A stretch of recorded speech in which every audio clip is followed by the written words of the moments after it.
My job here in this lecture, which is lecture 16, is to tell you what I think about the future of software design. I'm not really, experienced enough to really predict the future, but I will try. And then I will share with you my ideas, and it's up to you to decide whether they're right or not really right.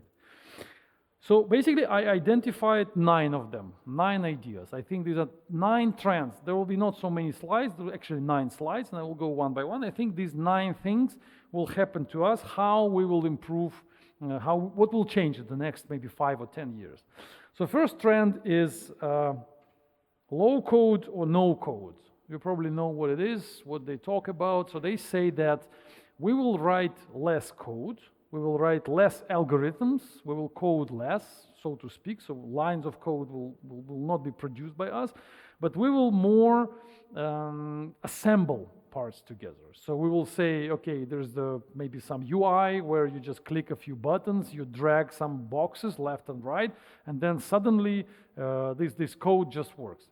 I had an interesting conversation with a company just a few days even ago, not even weeks, which are saying that we are a no-code company. So we build a system where we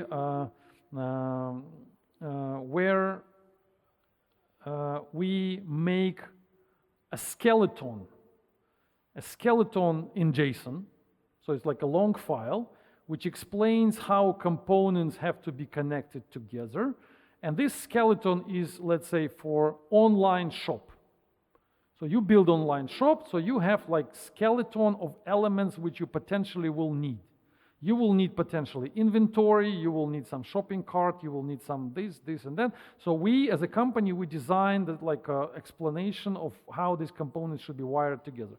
Then we have a group of programmers one group of programmers, they make a component which is called shopping cart, which can be wired into our framework. Another group of programmers, they make inventory. Another group of programmers, they do that. And each component have to be designed the way we tell them, according to our specification. And then when the customer comes in, somebody comes in and says, I need a web shop, then we just take these a few components, they automatically get connected according to this description, and they start working. If they don't like this inventory, they can write their own inventory, as long as it complies with our standard. So we say we're a no-code company. This is the trend.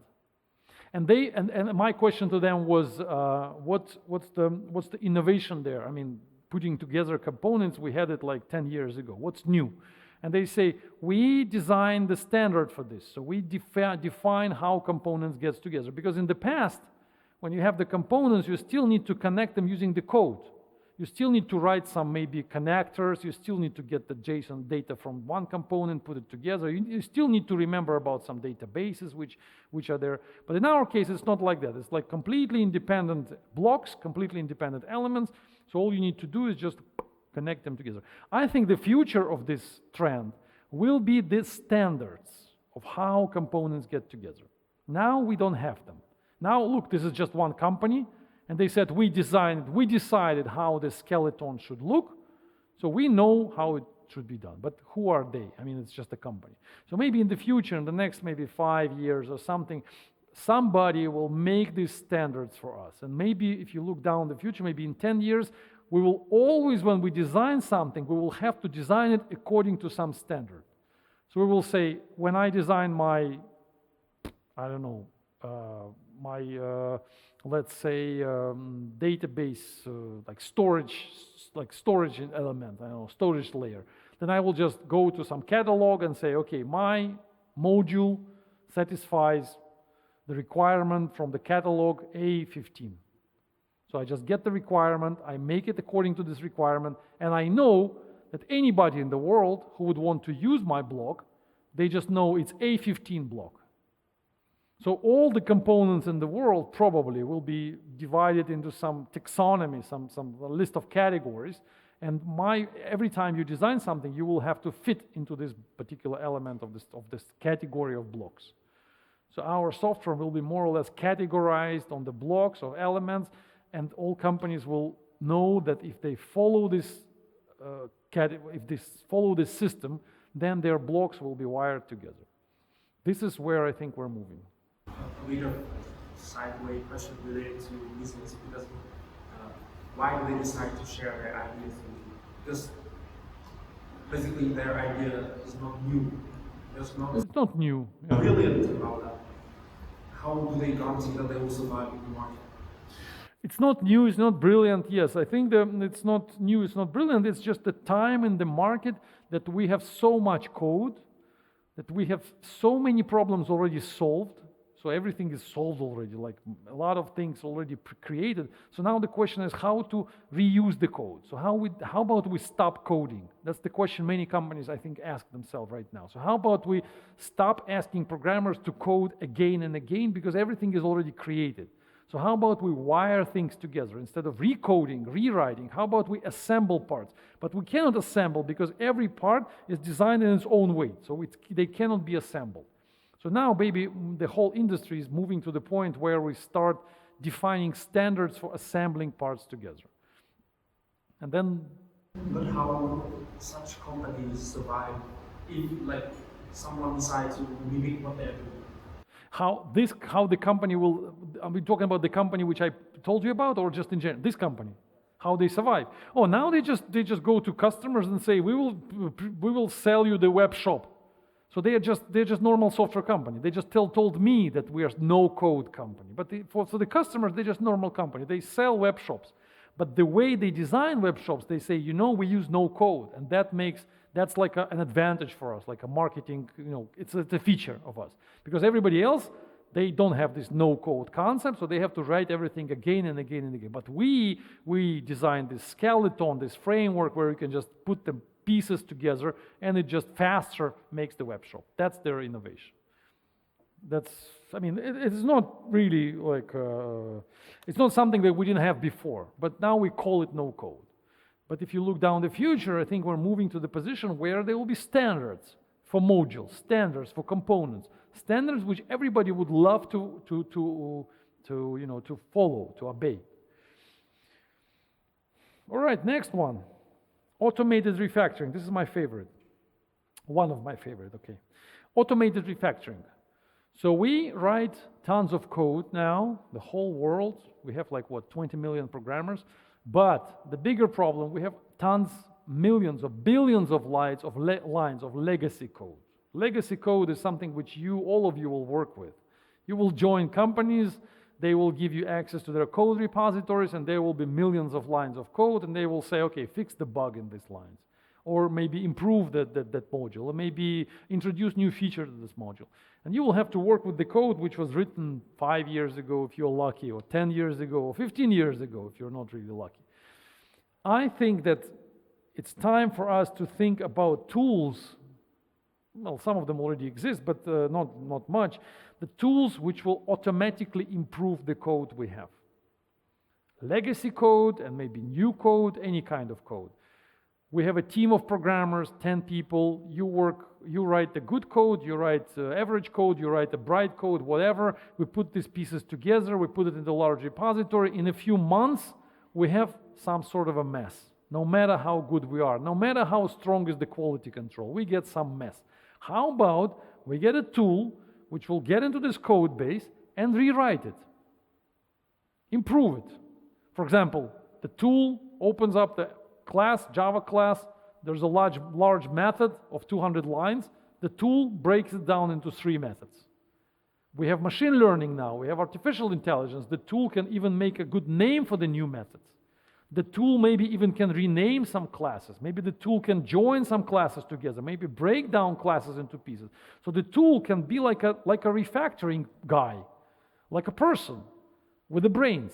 The machines now, they can understand my face, they can talk to me like this Siri or whatever. They're becoming smarter and smarter. So how about we make these tools, smart tools, which will act like a programmer. They don't need to write code because they're not smart enough. They don't understand what the code is for, but they can easily understand how to improve the code, how to refactor the code.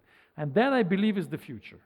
That I think in the next, maybe 5, maybe in 10 years, we will have tools like this. And you have the opportunity right now to make such tools.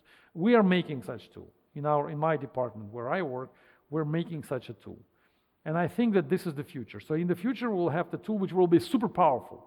They will take, imagine the situation, you take 1 million lines of code, millions of lines, so nobody will be able, for example, we have this, maybe it's a super commercial secret, but I'll tell you anyway. So we have in one department, we have a code base which has the code which was written over the last 20 years or so for the hardware we produce, and the amount of code we wrote in C, it's 200 million lines of code. 200 million lines of code. That's enormous code base. So nobody, no programmer would ever want to touch it. I mean, it's physically impossible to just ask programmers, okay, how about you improve the code there?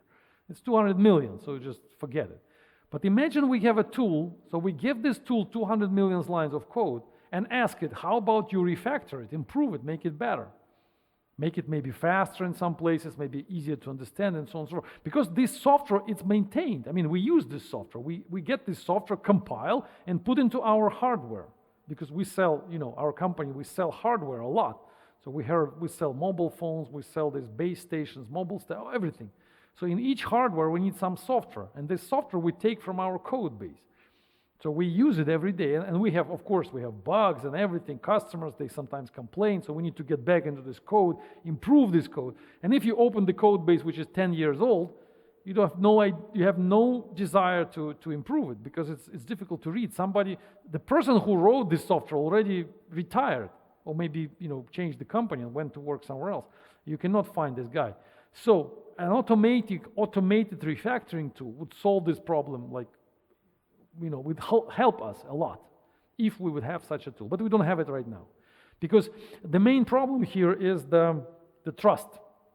So how can we trust that the software will not actually break anything? So imagine we give this software our 200 million lines of code and it just refactors everything. And then what? We compile and put to our hardware. And then what happens? Customers will complain and we'll just get back to the software and say, what happened here? I mean, now we don't know anything. Because before, at least we could find the author and say what it is, and the author would say, okay, give me a few days or maybe a few weeks and I will find out. But after the tool completely, refurbished everything, then maybe it's a completely no-go for any human being to touch it anymore. So that's the biggest problem. This is what business people tell me. When I present this idea to business people and explain them, okay, this is the future, they immediately become skeptical and they say, no way, nobody gonna trust you. So the question is very scientific. So can we really make this tool so it's scientifically proven that it actually works? Because, it's the same okay, how do you trust a compiler? Yeah, you more or less trust your compiler. So you write your code in Java, but then you trust that the compiler actually makes the binary code, and the binary code will actually work. So you need to trust some tools. So it's just a matter of time. I don't know, but also a matter of kind of proof. So we need scientific methods of demonstrating, of making it trustable, the tools. So that's the second trend. Another one is, next one, which I think will happen will happen with the world, is the co-development with artificial intelligence. Probably you've heard about this GitHub Copilot, right? Maybe about this Codex by OpenAI. Have you heard about this? Codex. That's the OpenAI. It's the large, well-funded organization in America by Google, by Microsoft. So they made this, Google it, Codex, Codex. Codex, you find it on YouTube. That's the artificial intelligence-driven tool where you say in English what you want and it writes you JavaScript code. So you say, place a circle on the screen. And it says and boom, writes the JavaScript. And then make this circle move up and down, and it writes you JavaScript code. So they, in their presentation on YouTube, they show how they instruct this tool in English, and the tool makes a game. So the tool writes the game in JavaScript, which is the web game. It's still in testing, so I got access to this tool. We tried to play with it. It doesn't work like they promised. I mean, you type something there, it actually writes some JavaScript code, but after a few requests, it becomes a mess. So the tool actually, it makes something, it writes some code for you. But if you look at this code, the overall text, It looks like something unmaintainable. So I don't have much hope for that kind of tools because I believe that it will never be possible for such a tool to write something which the programmer would understand as good as it would be the code I wrote. So the tool writes something which only the tool can understand. And the programmer, if the programmer doesn't know what kind of code is there, then the programmer will not be able to understand this code. And the question is what to do with this code after the tool wrote it. So okay, I can give some instructions to this tool. It will just make some program listing, some code. But then I would like to maintain it. I would like to add some new features and everything else. But I cannot because I don't understand what's there. So I believe that the future here is not with the tools who write code for you, but the tools who will help you to write code. For example, I write the code in JavaScript, whatever. I write it with my IDE. And on the right side, I have a tool which says, hey, you're doing it wrong. How about I suggest you this? And I say, shut up. I continue. And then it's again, boom, pops up and says, hey, I see that you're using this algorithm. How about you use a different one? Do you want me to suggest? And I say, yeah, show me up. Okay, it just shows. It's in Stack Overflow. Take a look. This is, okay, shut up. Next one. So I continue. Again, it pops up and says, oh, I understand what you did in the last 10 lines. How about you refactor it this way? Here's the example. And I say, oh, that's good. Submit it. Apply it. It booms. It refactors them for me. Again, I continue to code. That would be more, that's like Copilot. That would make more sense for me as a programmer. And then when I finish writing, maybe I switch to another file, I open my another Java class and it says, hey, I see what you're doing here, I see that you're calling this and this, coupling is too much, cohesion is not enough, I suggest how to refactor it, how about you use this library instead? I know there's a library in Java which exists over there, which does exactly this, how about we use this? And I say, okay, and it just boom, boom, remove my code, use the library, connect, I say, okay, cool. So that would be very helpful if the tool would suggest me such refactoring, which brings us back to the previous topic, automated refactoring. So this co-development with AI, I think this is the future, which will happen in the next 5 years, maybe 10 years. So how we code now and how we will code in 10 years, it's two different types of coding. And you can be the developers of such tools. So think about it. AI, automated refactoring, that's the future of coding. Next one, AI as a co-coder. Actually, it's very close to what I said before, but before I said, like I mentioned, this Copilot and everything, I said this is not going to work, but this will work. That I call it AI as a co-coder. So this is like just exactly what I explained. So machine learning, artificial intelligence will be smart enough to suggest you how you write your code better, in a better way, so that the code becomes better. Maybe it will also understand you in a team. So the AI will see, okay, what's happening in the team, what other people are doing, and why other programmers doing this, why other people doing that. So the AI will connect you together and will suggest for you, some team actions. For example, they will say, the AI will say, I know that this guy who is in your team keeps making this kind of mistake. So how about you move that person to another block of code, but this person is good in this block of code. So the AI will understand more about what's happening with the team, not just one programmer.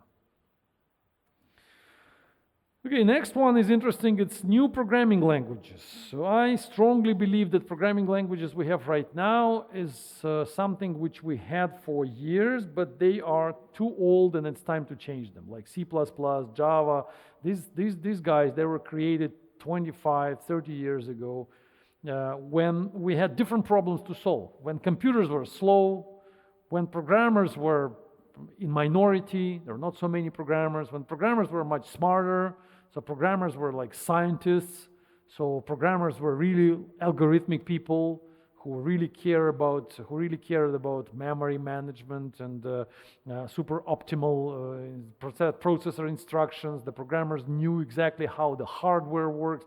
Now people don't know that. Now even the hardware sometimes don't exist. Now we write code very often not knowing what kind of hardware will execute that software. Like take a look at these modern languages, like, high-level languages, Ruby, Python, Java.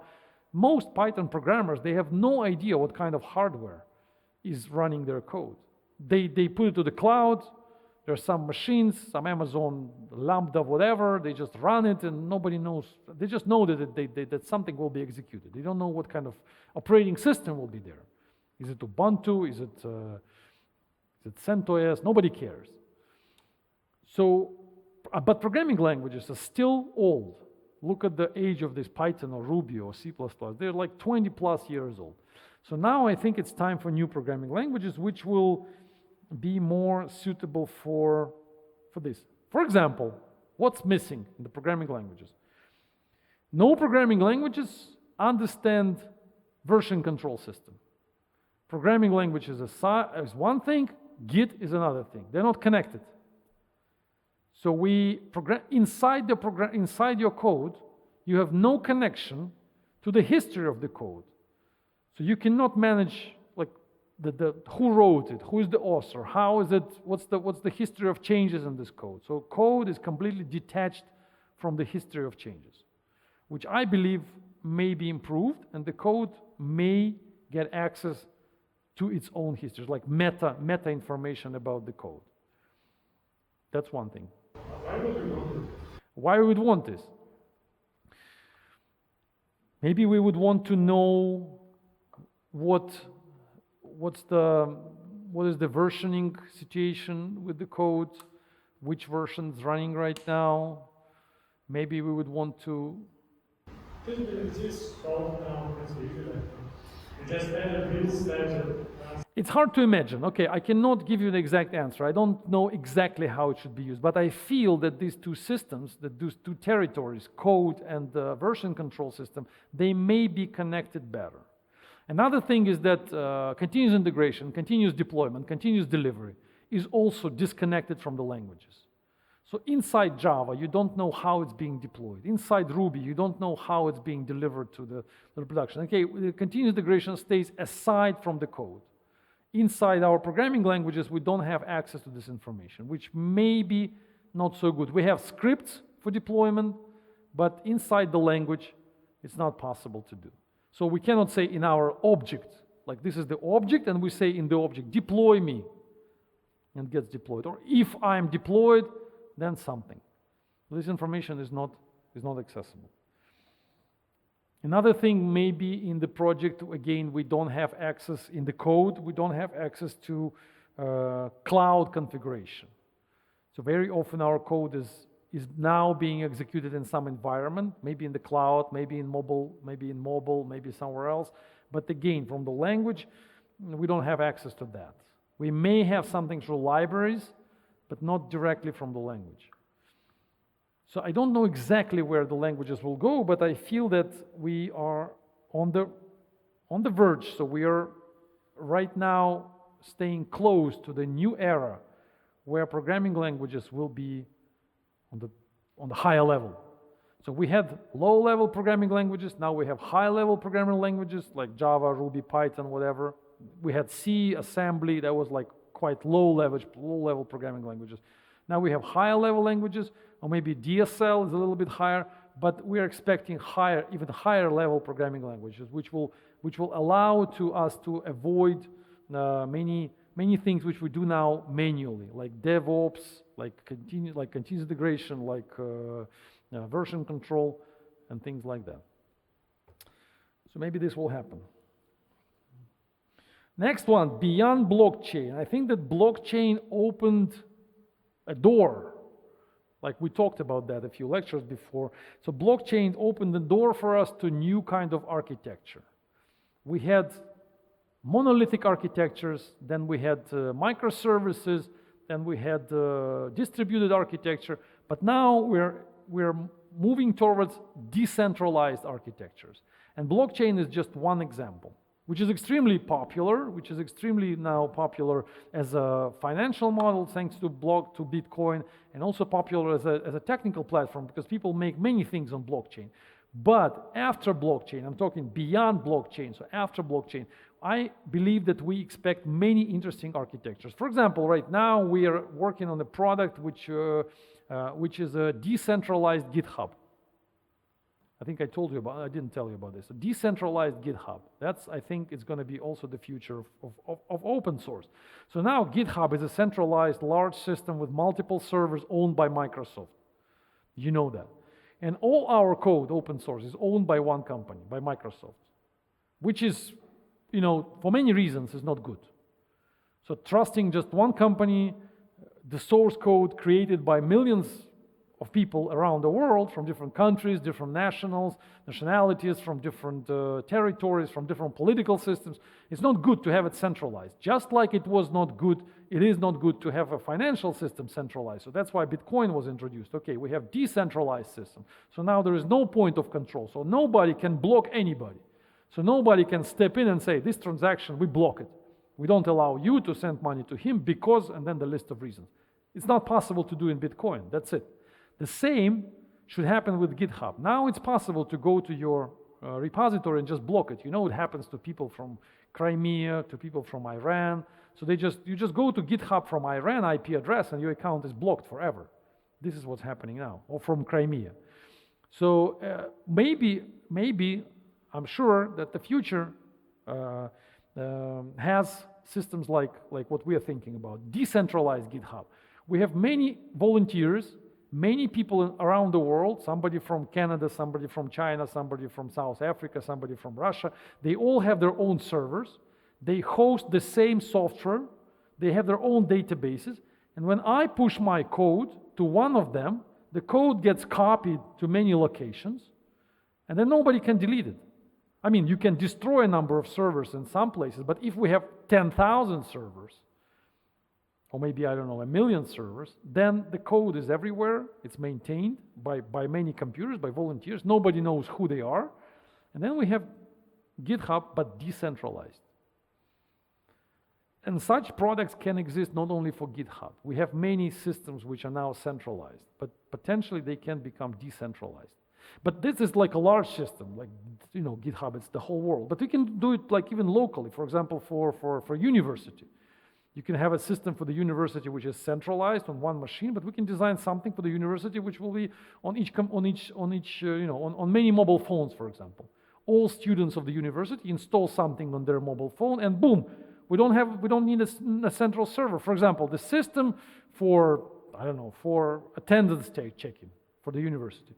We can have it on one central server where somebody can control what's going on, or we can design it the way that every student installs something on the mobile phone, something small, and this small application, they all get connected to each other, they exchange the information, and if one student just changes the information, it doesn't do anything because the information has to be changed by everybody at the same time. So the majority has to vote for the change, like in Bitcoin, like in all these decentralized systems. The majority has the power. Can we do the same for the university? We can.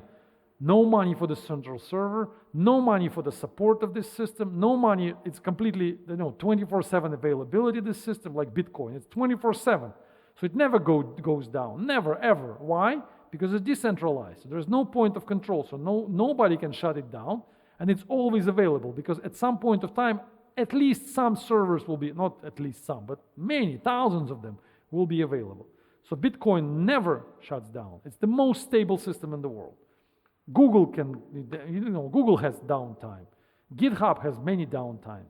But Bitcoin never in 10 years of existence. Why? Because it's decentralized. Of course, some servers go down, but not all of them. The same we can do, for example, for the university.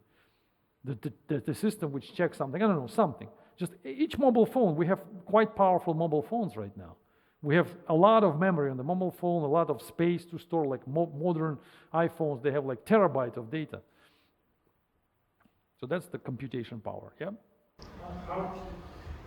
Bitcoin is really reliable, but it's actually not really efficient. To go, understand a lot of people this, how much electricity you need to Yeah, it's about electricity, that's true, yeah. About electricity, we discussed that. Of course, it has its problem. Of course, it has its problem. But I'm giving you an example. Imagine we make an application for the university where each student installed a piece of software, and this piece of software takes, 1 megabyte of data on the mobile phone. Every one of you can dedicate 1 megabyte of data for some application, which is like donate this space to university. Most of you will agree, it's not a problem for you. But all of these applications will connect to each other, and how much we have? We have huge amount of data, like data space, and the system will never go down. Because, I mean, come on, your phone gets down, my phone gets down, but not everybody. So that's a solution. But there will be hundreds of servers like that if they decide to deploy in the same manner. Then your mobile phone will eventually be loaded up by unrelated data. You mean when we try to deploy to so many machines, then something goes wrong? You are talking about one office. If everybody, What if we have many universities like that? Say again, louder. if a lot of services would ask you to do that, Yes. you will have problems because your phone will be loaded by a lot of services. If many people connect to your phone, then your phone will get problems with the connectivity or what? Not only my university, but maybe some other companies or some institutions that I interact with will ask me to do this too. What if the bus application asks me to do so? The Spotify asks me to do so? Or the load on the server will become so high.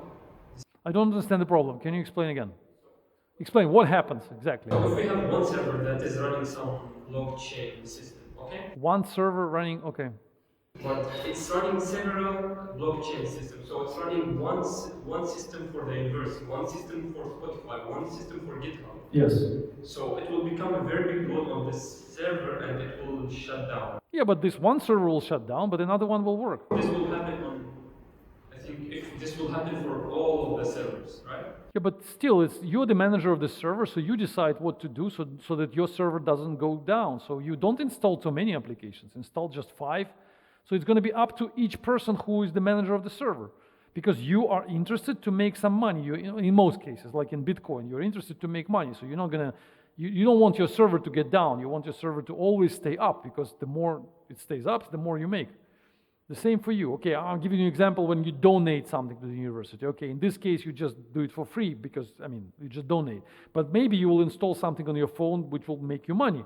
So you install maybe, I don't know, you cannot install Bitcoin on the phone. The phone is still too small for that. But you can, maybe in the future, there will be systems which are smaller, which are lighter, which don't need so much power than comparing to Bitcoin. And then in this case, you can install it. Like I give you an example, GitHub. So for hosting something, we don't need computation power. We just say, okay, I have my phone, I have 1 terabyte of disk space. I don't need 1 terabyte. My photographs, they take like, I don't know, 50 gigabytes. But I have the rest empty. Well, the latest iPhones, they have 1 terabyte of space. So people will have a lot of space unused. So they can use that for something, something useful. Each of you, imagine people around us, like thousands of people moving around, going with the huge space in their hands. If we connect them together, we can store something there. Images, photographs, GitHub, source code, we can duplicate data. So that's going to be the future. Not Bitcoin. Bitcoin will stay on the servers because it's slow, it's a large system. So this is not for mobile distribution. But decentralization on mobile phones, that's the future for sure. Because in 5 years, our phones will have 5 terabytes of space, 10 terabytes of space. You will just see it, just give it 5 years. And we don't know what to do with this space because we don't have so many photos. Well, of course, the cameras will be much more, high quality, and each photograph will be just, 1 gigabyte of space or something. So there will be large video and photographs, but still, the speed at which we move forward and the space available is much faster than the need we have now with the current applications. So that's why decentralized applications will show up. How they will be designed, it's up to you to decide. You will be the makers of the systems, not me. Don't you think that there will be still need for some cloud softwares for, let's say, for storing big files? For example, now Amazon Cloud, for example, if I would use SM3 to store several gigabytes, so it will be paid. But would it be possible to store several gigabytes for free on other people's? Potentially, it could be maybe not free, but very cheap, very cheap. If give you my space, you give me your space, somehow we exchange space, then maybe it will be possible for me to store as much as I want because it will be spread over the internet. Okay, next one, mobile apps versus websites. As I read about this many times. People say that websites are dying. So the traffic which goes to websites is going down every year. So people use websites less and less and less. I mean, look at what you're doing. What we're doing, we install applications. So every time you want some service, you're trying to find, is there an application for that? Is there an app which I can install on the phone, and in the app I do everything? So in the future, there will be more apps and less websites. So in general, the www, it's a dying technology, slowly. It's a technology which goes down, down, down. What will be the replacement? Apps or maybe something else? We still think about this. But if apps will replace web completely, and we will have phones with apps, then it raises other questions. For example, how can we search through apps? Because now when I search, I go to Google only, and Google only searches the Google space, the web space, but it doesn't search app space. It doesn't show me that when I do Google search, it doesn't show me like, boom, in the app, Angry Birds, you can find that. It just doesn't show me. But Angry Birds, it's like a new world, right? With many, many things inside. I'm just giving you an example. And then another app. So many, many apps, they're like many, many, many small worlds, like many websites. But Google doesn't see them. So maybe there will be some new search engines. Maybe there will be like this cross-world connectivity between apps. I don't know. Don't you think that, like maybe in the future, there will be no need to build different apps for mobile and websites? Maybe, but you know, this idea of building websites at the same time, mobile apps like these Flutter applications or whatever, it's. I mean, it's on the market, but have you tried it? I tried this Flutter. I mean, it doesn't give you the same experience as you would get making a real app. Of course, like this is nothing ready. Like, don't you think it's a topic of research? It's a topic of research, yeah. Maybe it will go this direction. I'm just saying that web technologies are on decline and apps technologies like mobile apps on the rise. So servers, we'll definitely need servers, but web fronts, front UI design, like front-end developers for web, I think this is something that strategically goes down. So I would suggest you not to go into this direction. Think about back-end development and think about mobile apps development. Because front-end is something which is like losing attention and losing... 9 out of 10 advertisements out there are for React. 9 out of 10 recruitment advertisements. They want front-end recruitment, yeah? Yeah. Well, that's... I think the reason is that like most of the applications, they have like website and mobile app. So the problem is that now it's needed like you need a front end software for your web app and front end software for your mobile. So the front end, the work is double, but it's the same back. Maybe this is one of the reasons why there's bigger demand of front end and back end. Don't know. Think about it. Next one. We have 2 more left, and then that's it. Code as a service. That's the title I got from internet. I believe they're talking about code which stays in the cloud. So you don't code locally on the computer, but the code is right over there. It's like the platform as a service, infrastructure as a service. So the code as a service. Right now, most of us, probably all of us, we code on our laptops, right? But it's already possible on GitHub, for example. You know that if you go to a repository on GitHub, try it now, you go to any repository on GitHub, your repository on GitHub, open it up, the front page, and then click dot. So you click dot, you open the complete UI, the complete IDE opens up. And then you can change your code right there, and you can even run your code there. So it's not only writing the code now, it's also running the code on their servers, on their computers. So they provide you the full IDE through the web. So basically, it changes the focus from our laptops, from our computation resources here to there. So imagine that instead of like I have like, I don't know, this is the power of my laptop. It's quite powerful, but still, it takes time for me to build my Java project I'm working on right now. It takes me about 1 minute to build the whole Java project. Imagine that I was even thinking about this today. What if I would work on a very powerful server with like 64 CPUs? Then building my Java project would take me what, like, I don't know, 10 seconds. But GitHub can give me all of that. Maybe I will pay them like, okay, $10 a month. And they will give me a super powerful backend resource. Because I don't need this resource every minute. I need it like how much I code, like 3 hours a day. So I need it just for 3 hours a day. But I want this resource to be extremely powerful.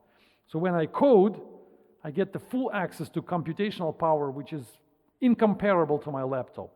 If they give it to me, I mean in the future, then I would probably, stop coding here. I would stop writing code locally. I would just write everything there. So I would not even save code. I would not even check out the code locally. So my laptop would be just a very thin, light, very cheap, just comfortable keyboard, and that's it. And very fast internet. So I just connect to internet and boom, my entire development environment is right there, together with computational resources. A huge database, the huge data storage, everything is huge because it's going to be cheaper than here on my computer. So the laptop will cost me, I don't know, like $200, $300, and then I pay like $50 a month, for example, like extremely expensive for super powerful computing resources over there, and that's it. That's probably going to be the future. And in this case, the question for us is, what else can we offer to programmers? What else they will pay us for? So imagine you make such a service. Imagine you make something which is connectable to GitHub, because GitHub will not make everything. Maybe they will open the API, and maybe other programmers will be able to hook something to this development environment. So I go to GitHub, I open this IDE, the cloud IDE, and then I just choose, give me this, give me that, just connect something. I don't know what, I'm just thinking. So something which I need as a programmer. So I'll be able to connect, and then I develop much faster, much more effectively, with much more power. That I think is going to be the future, for sure. It's already there. Click dot on the GitHub and you will see. And the final one, that's my favorite. I believe that we, in the future, will have no companies. So there will be no companies for you to be hired by. There will be only projects. So there will be no full-time employment. This is quite philosophical topic outside of really technical design, but still this is the right way to finish this course, is to tell you that I hope so, that in the next 5-10 years, you will become really freelancers. And freelancing means that you will join an interesting project because you're smart, you know Java, blah, blah, blah, you know this technology. The project will pay you very good money for your contribution. The project is finished, and then you go to another project. And you will not care what kind of company is this. So you will join project to project. You will go, and projects will be in different countries. You join the project in Canada, the next one you join in Italy, the next one you join in Russia, the next one in Japan, the next one in, South Africa, whatever. Every time you join a different project, it will be just a project for you. You will not care about the name of the company. There will be no employment. There will be only engagement in the project.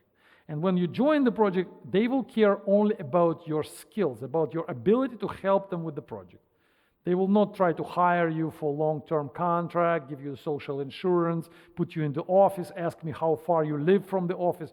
No, you will live everywhere, you will travel, you will choose even maybe the country where you want to live. You will just move from country to country and just work in interesting projects.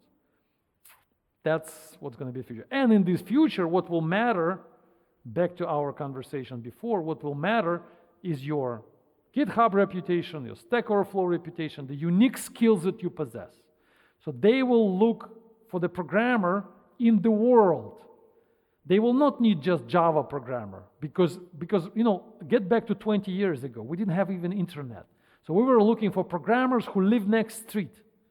I want Java. I had a company of about 100 programmers like 20 years ago. I was, managing outsourcing company. And it was important for us to hire people who live in this town, who can come to the office not far away. So it was completely, unimaginable that we hire somebody from another city, because how they will get to the office. And we were only able to work in one office. Now, most companies don't care where you are. They just care, okay, we need a Java programmer who knows Kafka. Who knows Kafka more than anybody else in the world, and who costs less than this amount of money.